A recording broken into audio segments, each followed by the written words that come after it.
Welcome back to Stories and Conversations with Rahel.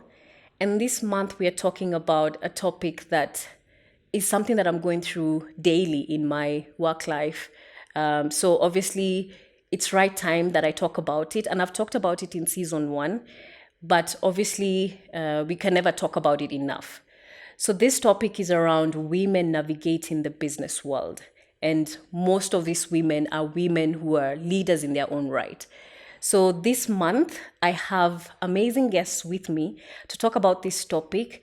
And we'll have this conversation around how women are, going through challenges in the business world and how they are navigating through it, how there are certain narratives that are already there in the business world and how they are, jumping through the hoops to just be their own people, be the women that they are and be the leaders that they are. So, for this episode, I have an amazing guest with me, and it's such an honor to have this guest. I know we've been trying to do this for quite a while, but I'm glad that she's here. So, without much further ado, I'd like to welcome Olive. Welcome to Stories and Conversations with Rahel. Thank you. It's such an honor for you to be here, and thank you for doing this. Thank you for having me. Yeah, I know we talked about it. We just, I mentioned it to you and you said, yeah, for sure you can do this. So I'm glad that you're here. Yeah. Okay. So you can introduce yourself. You can tell us a little bit about yourself. Please do not be shy. Say everything that you'd like to say, that you've been wanting to say. Mm-hmm. So I will not that guide I've been you. wanting to say. You've been wanting to say. Okay. I mean, you're, in front of the people. So Well, go there's for not it. much. I think everybody knows everything that there is to know about Olive. Yeah. But my name is Olive Gachara, and I'm an image and brand consultant at IW Consultancy, which I've been doing for the last 15 years, I think. I know, yeah, about 15 years. And I also am the founder and CEO of Couture Africa Limited, which publishes Couture Africa magazine and does lots of fashion events, lifestyle events, etc. In fact, Couture Africa is 10 years this year. Oh, wow. Can you imagine? Congratulations. Thank you. Yeah. When I was telling my friends, I'm going to start a magazine 10 years ago, they thought I was joking. Yeah. And then now here we are 10 years later, still going. So Yeah. I think that's me in a nutshell. I'm a workaholic. So everything about me is Work. Yeah, exactly. Work. But I love what I do, so Yeah. I'm not complaining. Yeah. But I mean, you cannot just work and not play. So how do you play? How do I play? Well, you took me skating. Yeah, that was which fun. was a complete disaster. Yeah. But coordinated Olive was just like, what? Yeah. How is my mind not mastering or getting this? Yeah. What do I do for fun? I guess hang out with friends. I have a small circle of very close friends. So hang out with friends, travel when I can, sleep a lot because I'm the person who can function on like 4 or 5 hours of sleep a week. Yeah. So when the weekend comes, it's like time to play catch up Yeah. again. Yeah. Nothing new. So yeah, I think that's, and I cook. Okay. I'm a closet foodie. I think that's what they call it. Okay. So every time I tell someone I'm going to cook for you, they're like, yeah, right. Okay, we're not coming too hungry, Olive, because there's no way. Yeah. Yeah. Then they come and they're always pleasantly surprised. Yeah. So yeah. So 3 course, 5 course, any particular cuisine? Everything and anything. I find, people normally say cooking is relaxing. Yeah. So when I'm stressed, I look for something. I just pick up protein. I think that's the main thing, right? Okay. So is it fish? And then just go for Yeah. find the most complicated thing you can find on the internet and try and Oh, wow. replicate it. Oh, wow. Yeah. So any particular cuisine that you normally cook a lot or? No, not particularly. I would say I gravitate more towards spicy dishes Oh, okay. because I like So spicy food. Indian. Not necessarily, Okay. but yeah, just spicy. Indian, yes, but curries take a lot of time to cook. Yeah. Yeah. So Mediterranean, but something that would be just generally more Okay. spicy than Yeah. most. Yeah. So you owe me a meal. Italian pastas, Yeah. etc. I owe you. You owe me See a now the meal. way I've just You inserted do. yourself into that plan. But You owe me okay, a we shall meal. have a conversation after this airs. Yeah, for sure. For sure. Awesome. So, I mean, you've been in the business world for quite a long time. So you've said 15 years, but I believe it's more because I know we've had conversations around this. You've never been employed. Yes. I've So how long has it been for you in the business world? since I was 19. Oh, wow. Like literally after high school and I did pre-uni. Yeah. So immediately after that, I started my modeling agency, which was called Kinky Models, Modeling and Talent Agency. Yeah. So that was pretty much right out of high school. It was meant to be a just for fun thing. Yeah. And then I realized this is actually wow, I'm making money, so why not? Oh, Then got into wow. styling, Yeah. which at the time, again, wasn't particularly a profession that people knew about. It wasn't even a profession. Guys just thought you're doing it for fun. Anyway, so got into styling, working with magazines and newspapers, etc. Then got into the consultancy when I was about 25. And shortly after, started the magazines. So I've never really gotten into... I've never like had a typical 9 to 5 where you're sitting and saying, I'm waiting for my salary at the end of the month.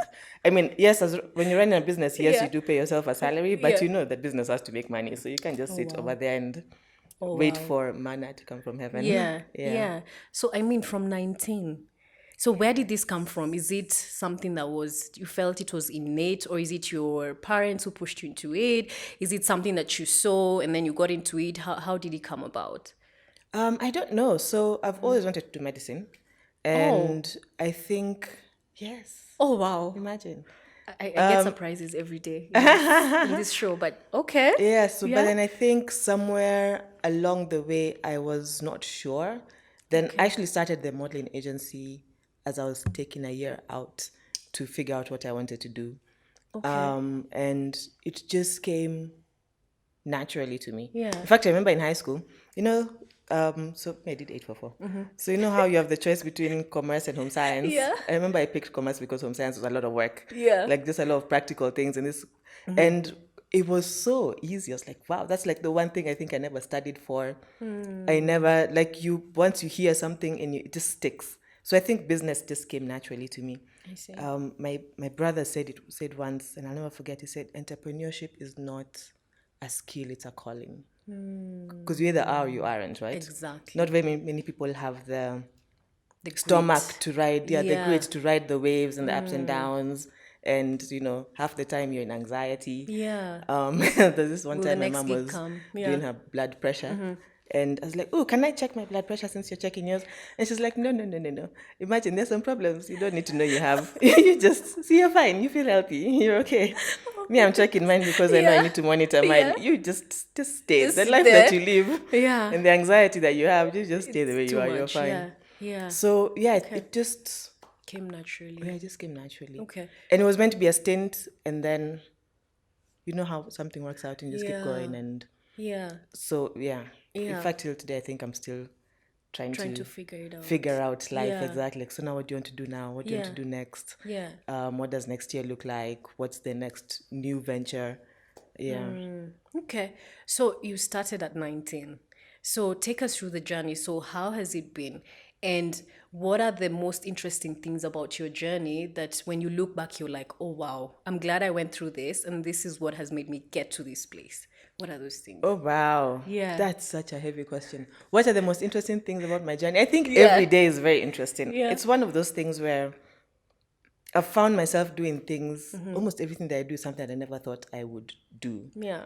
It's going to be a very vague answer because I have to really sit and think about it. Yeah. But in a nutshell, it's, when you're a business person, so if you look at the type of business I run, maybe I'll focus on the consultancy and the magazine now.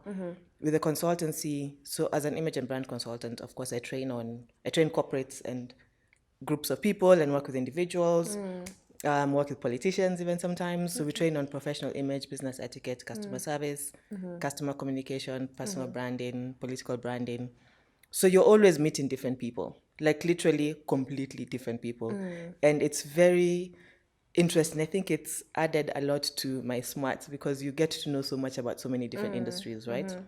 I remember this one time we're doing, is it customer communication and etiquette for a clearing and forwarding company? These are the guys who do what do The you call this? shipping, the clearing in the shipping Yeah, place. the Yeah. ones that do those cargo things Yeah. at the port and all of that stuff. And you're in Mombasa for 3-4 days training them on how to be polite to people, and they're like, "Hey, Olive, we took our ground in a different. Come and do our job." Yeah. So you get to learn so much about the clearing and forwarding Yeah. space, right? Yeah. And then tomorrow you're training a bank, and just navigating the challenges that banks go through, and you get to learn a lot about the financial space, stuff that you would not normally know. And then fast forward, you're training someone in retail or in FMCG. So you really and I think that's a thing about consultants in general. Yeah. You really get put into many different scenarios. So you get to learn a lot about many different things, which is very exciting. Okay, so you're in these different spaces, you're even getting into industries that you don't even have any knowledge about.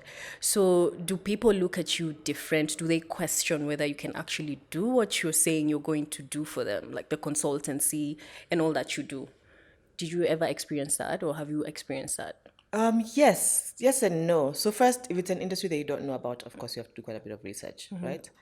At least, at the very least, about the company, even if it's not about the industry, because then once you get to learn a bit more about the company, you understand the industry that they're in. Less and less now, of course, because I think I'm pretty well versed with very many verticals, so to speak.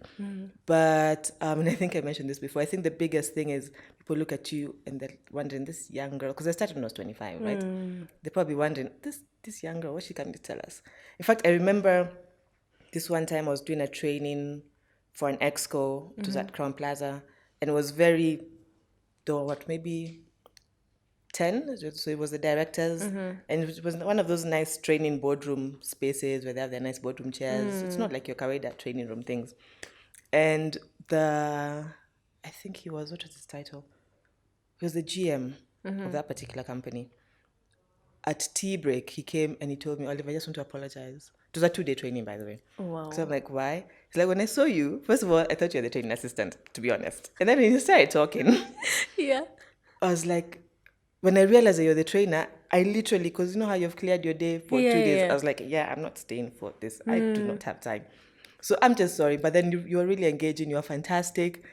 I was beginning to refill my schedule and planning how I'm not coming back here after lunch. Oh, wow. But I will be here for the 2 days. You're fantastic at what you do. And I'm just apologizing because I'm feeling low-key guilty for really judging you or putting you in a box, right? Yeah, and this is the first impression. This is Yes, when they saw you because you hadn't yeah, started speaking yet. exactly. Oh, wow. And it's one of those first impressions I really can't do anything about because I Yeah. can't age myself or I Yeah. can't make myself look, I don't know, more Yeah. serious. Yeah. Well, I think I look serious enough though. So I think that's where my very serious look came from, right? Yeah. Because I had to sort of make how do I say, present as a more serious person. So that when Okay. you're in these spaces, guys are like, okay, she must know what she's talking about. Yeah. Because otherwise, if you're over here giggling with everybody. Oh, wow. In fact, there's even a training I went for out of town for an insurance company, and it was for their top salespeople, who are, of Yeah. course, much older. And I remember I was asked, do you want to make your way there or will you go with us? So I was like, oh, it's fine, I'll go with you guys. So we're in the car with these people, and I was really observing them, just getting to, because, you know, you're in a coaster. There was a 4-hour trip. So I was just listening to them, really observing these guys, talking to some of them. And after I think I was doing a half day. Was I doing a half day or a full day? I was doing a full day. They were there for 2 days or 3 days. So I was there to do one day, and then I'd leave and they continue their team buildings and whatever awards they're being given for being the best salespeople, right? And so at lunchtime or at tea break, this mzee comes and he's like, Kumbe, you're the mwalimu. As we thought, in fact, we even thought you were part of this company. Because those big my companies that goodness. have Yeah, like yeah, many 5,000 people, people, yeah. right? We even thought you're part of the company you've come to assist on this training. Oh, wow. So I got a lot of that, Yeah. mostly, I guess, because of age. But I think the most important thing is just being able to be a master at your craft so that when that opportunity does come and you do have to start doing the actual work, you do a Yeah. fantastic job. Yeah. And you blow people away, so to speak. Yeah. Oh, wow, that's very interesting. What is that energy that you wanted to put in the room so that people actually take you seriously? Because I've watched, actually, I don't know if you've watched Barbie. I haven't. You need to. haven't. You need to. There's a place where they talk about how there's these narratives about women and how we need to be like this. And if you're not like this, people don't take you seriously. But if you're too serious, then, people fear you and all that. So there are all these narratives about women. But I'm like, where is the middle ground? So what Yeah. is this thing that you had to put or you had to think about or you had to do so that people actually take you seriously and you actually feel that confidence that people are actually taking you seriously? I think first it's just confidence. Yeah. First, like you have to have that confidence of, you know that you deserve to be in that room. You know that you Yeah. deserve to be, in my case, the person who's teaching, the person who's presenting, the person who is giving a keynote somewhere. So it's just first knowing that. And then, of course, as an image consultant, I'll start talking about first impressions, the way you Yeah. carry yourself, the way you sit, the way you stand, the way you walk, the way you engage with other people. Because even as you're engaging with other people, you're being observed, consciously or subconsciously, right? How you're carrying yourself and how you're talking. And then for me, I guess being a young person in business, and I mentioned this, I've never really looked at myself. My biggest challenge has never been a woman in business. My biggest challenge has been being a young person in business, right? So being a young person in business is, I don't know if it's being a young person in business or it's my personality, but I don't tend to banter a lot. I like to just get straight to the point. Also, I'm a bit of an introvert. I tell people this Oh, and they wow. don't believe me. I really am. Yeah. So I don't banter a lot about Things. this, that, and did you watch the latest Barbie movie? I will not be having that conversation. Oh, Or did wow. you watch, not even, not because it's a Barbie movie. Yeah. Or did you watch, I don't know, the latest Sequel of Avatar or something. whatever, Yeah. or, I'm not Yeah. having that conversation. I'm not talking about traffic. I just really want to get Wow. to to the To the reason why. point. Yeah, exactly. And Yeah. can we keep this meeting short? In fact, I love the fact that Zoom was created as a result of COVID, because I Oh, believe very wow. many 1 hour meetings are Yeah. actually 20-minute conversations, Yeah. right? Yeah. So how you Okay. carry yourself, and again, for me, I wanted to be seen as a serious person. To appear more grounded. It also comes across with how you dress. So you find that I tend to wear darker colors, look more formal than I need to, because I work for myself, right? So I could dress however I want to dress. Yeah. But first, you never know when you're being called in for a meeting. And you don't want to be that person who's like, oh, I have to go home and change first before I go for this meeting, Exactly. because today I'm in like skinny jeans and Yeah. a vest in the office. Yeah. So it's just many small things. And so, like I was saying before, for me, I wanted to be seen a bit more, to appear a bit more serious. For somebody else, maybe you want to appear more approachable because you're too serious. So it really depends on where you are in life and how you want to be perceived, and then becoming very intentional about it. And also being aware of how people perceive you. Yeah. Yeah. Does it That's make an sense? interesting one, Olive.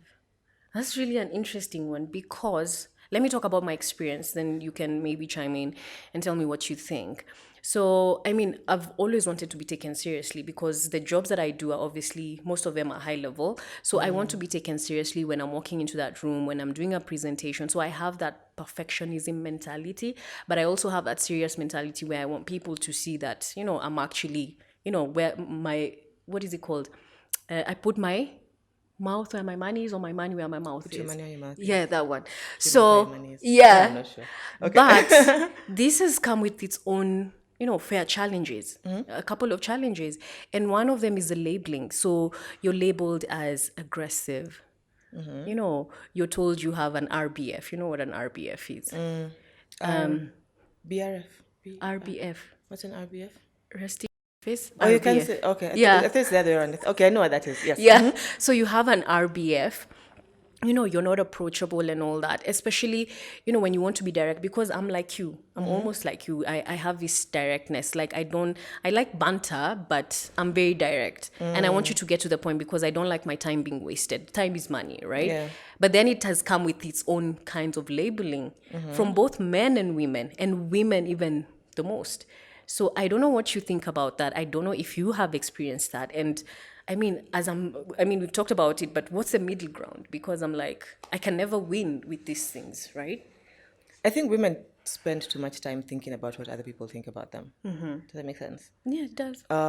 So if a man is called aggressive, for him, first of all, that's like a pin on his collar. He loves Yeah. it. If a woman is called aggressive, she's like, why am I being called aggressive? Oh my gosh, that's such a bad thing. It's not a bad thing. Yeah. If you have an RBF or a BRF, it's it is what it is. Some people just have it. Like I have it as well, and you should see my mother, and she doesn't smile. She has it as well. Yeah. It's just the way our faces are made. In fact, Yeah. there's this askari we had for the longest time, and I always used to ask him, I'm like, one day, I'm like, boss, why do you always look upset? Like, have I considered you? Yeah. What is it? And he's like, no, sijakasirika, madam. Nyuso yangu tu iko hivyo. So some of Yeah. us, our faces are just built like that. There's Yeah. nothing we can do about it. I think women need to stop obsessing about whether people like them or not, or about what people are saying about them or not. As long as you're achieving the things that you need to achieve, Yeah. as long as you're not rubbing people the wrong way, as long as you're not creating enemies because of the things that you're doing, and as long as people can work with you in like a normal, sane way, then that's fine, right? In fact, I think that if you're aggressive, it means that you're very passionate and you know exactly what it is that you want and you're trying to achieve it, especially if you're in a position of leadership, right? And as long as you're not rude, you're not that person who's like throwing cups across the meeting room, and you're not Yeah. insulting people, you're not really crossing boundaries, but you're being aggressive in the sense that you know what you want to achieve, and then you achieve it, right? I know, for example, even with the magazine, I push my team a lot. In fact, when you're about to go to print, no one is talking to anyone. Guys are upset. People have got Yeah. feelings. Yeah. But then when the product comes out, it's so fantastic. amazing, Everyone is yeah. happy. We are all friends again. So it's all about the work that you're trying to do, right? If you spend too much time trying to please everybody, you're not chocolate. You can't make everybody happy, Exactly. right? Yeah. Wow. But I mean, this is what is happening. And I've shared with you personal experiences where you're in a certain environment and you're really, really trying to navigate through that environment. But it's like a heavy burden Yeah. on you. So if you were to advise young up and coming leaders who are in such positions, what would you tell them? I know, yes, you don't have to be liked and all that, but how do you bear this burden and just, walk through it gracefully, and hopefully you get to a place where you say, okay, my time here is done, after a long time, not after a short time, and you say, okay, I'm done and I'm moving on to the next thing.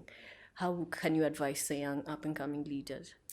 I think it's important to be a bit more individualistic, like pay attention to the individuals in your team. Yeah. Right? Because everybody is different. And especially now when you're working with millennials and Gen Zs who want to be seen and heard a certain way. Exactly. Yeah.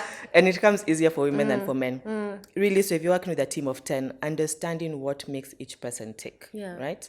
And being able to have those one-on-one engagements with each person so that you can see what motivates them and what drives them. And that's why you'll find a lot of HR companies will spend a lot of time and energy doing psychometrics and things so that they can understand what motivates this person to achieve or to succeed, right? So that even as you're speaking to people in a group, you know that different people have different motivators, Yeah. and ensuring that whatever incentives you put in place are speaking to those motivators. Some people are motivated by money, which is apparently much less people than we would normally think, right? Some people are motivated by just that sense of accomplishment. Others are motivated by the sense of community. We're doing this together. We're winning together. Others by a sense of individuality. This Yeah. is what I have achieved. So understanding what makes each person tick so that you can also let them shine in their own way. right, in their own Yeah. way, exactly. Yeah. Yeah, And- even as you're dealing with them as a team. Yeah, actually, that really makes sense. So, I mean, I don't know if this is a fact or a myth. Women work, is it 4 times more than men? So, is this your reality? Or has it ever been your reality? But me, I'm a business person. So, Yeah, even in First business. of all, as a business person, you can work as much or as little as you want, Yeah. right? I don't know if I would say I work 4 times harder than men. Yeah. I think I probably work 5-6 times harder than everybody else in general, Okay. right? Because Yeah.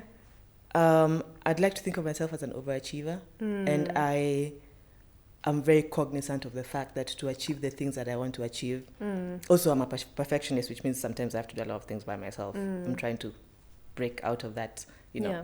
20 years later, I've still not learned how to delegate. Yeah. How to delegate properly.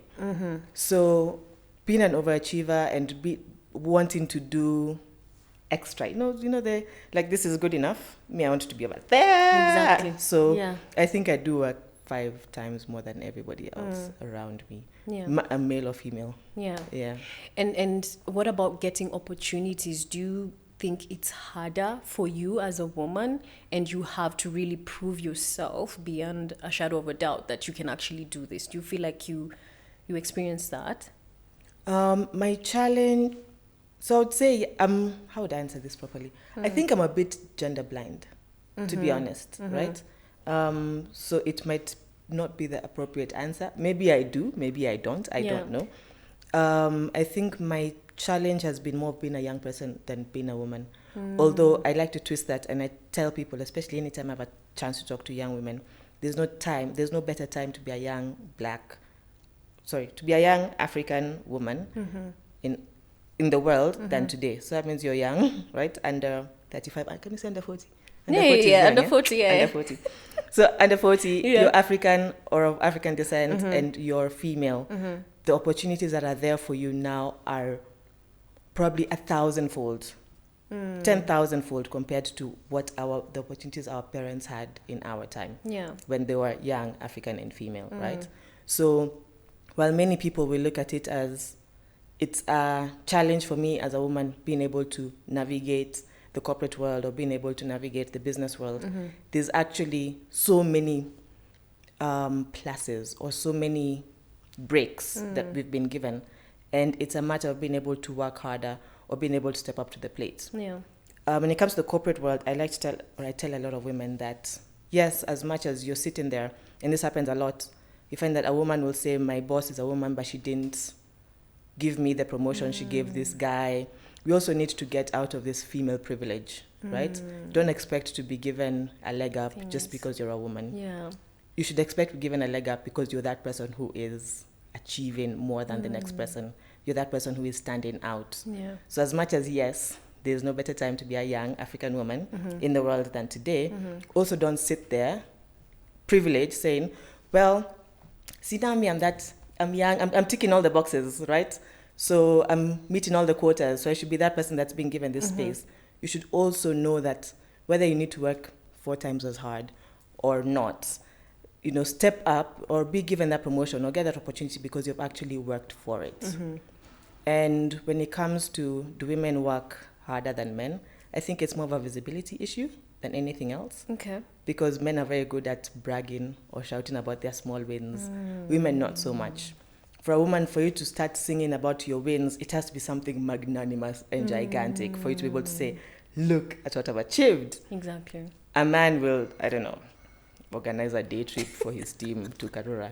And then the whole company is going to know that this guy did a team building, right? Yeah. So I think it's more of a visibility thing and women being able to just step into that space to become more visible, to shout about their wins no matter how small they are. Yeah. As opposed to waiting for that justification of, this is not bad.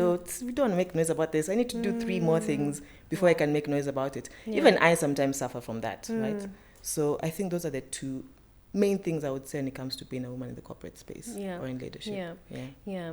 So, I mean, it seems that you have learned or you have gone through a couple of experiences, and obviously that's why you're here, you're sharing your experiences, and definitely you've navigated through majority of them. So is there any particular challenge that you're still trying to figure out?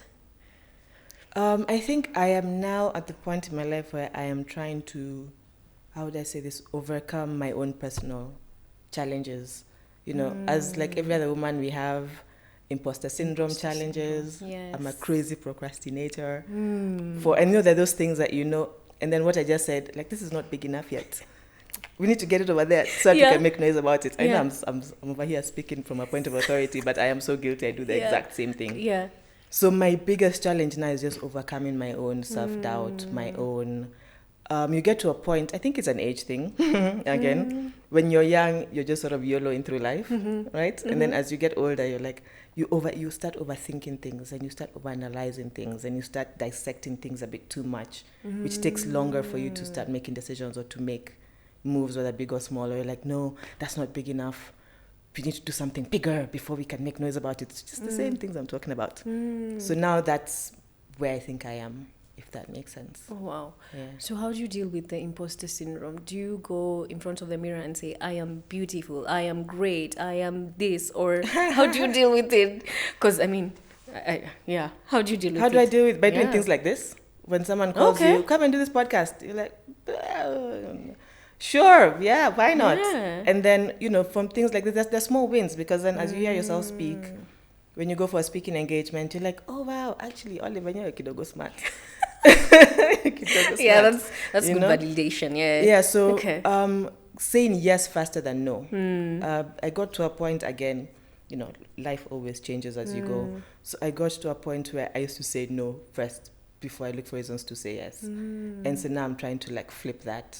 To be like, okay, just sort of put yourself out there more than is necessary. So even, you would not find me in very many spaces because half of them I'm like, but why?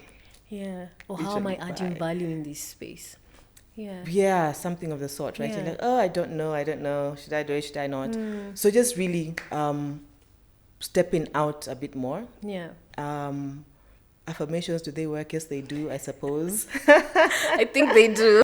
And surrounding yourself with your own personal group of cheerleaders who sort of reaffirm or give you confidence in those little spaces or pockets of doubt. Yeah, that's important. The last part is actually very important because those are the people who get you to go to the next level. Yes, so you have to have exactly. the With right confidence. people. Yeah, and mentors and all that, right? So as we end this conversation, what's next for Olive? What's next for Olive? I just started my podcast, the Personal Branding Podcast. I've procrastinated about that podcast for 3 years, by the way, let me tell you. Don't worry, same boat. So, I just started that. We're very excited. We're excited to have Couture back in print, of course. Oh, nice. And we're celebrating 10 years this year, like I'd mentioned. Yeah. So lots of activity, especially as we close the year, around the fashion and lifestyle space, which is super cool. Yeah. I think that's pretty much what we're doing. Awesome. It's really just honing in on what we've mastered and building on that. That's important. Yeah. That's important. So you said you do brand and image consulting. So if someone wants to reach out to you, how can they reach out to you? They can go to our website, iwo.co.ke, or they can reach out to me on social media, which is at Olive Gachara on all platforms. Okay. Yes. Awesome. Consistency. Awesome. Thank you, Olive, for being here, and thank you for sharing your experience with us. I'm sure you'll come back and talk to us about brand and image and all that. I don't know, am I okay today? Yes, you're fantastic. Yes, you are. Awesome. So thank you so much for coming to the show. I really appreciate it. Thank you for having me. Thank you. It was a lot of fun. Yeah. Yes, and I can't wait to watch it. And also to watch the other episodes. So, yeah, for sure.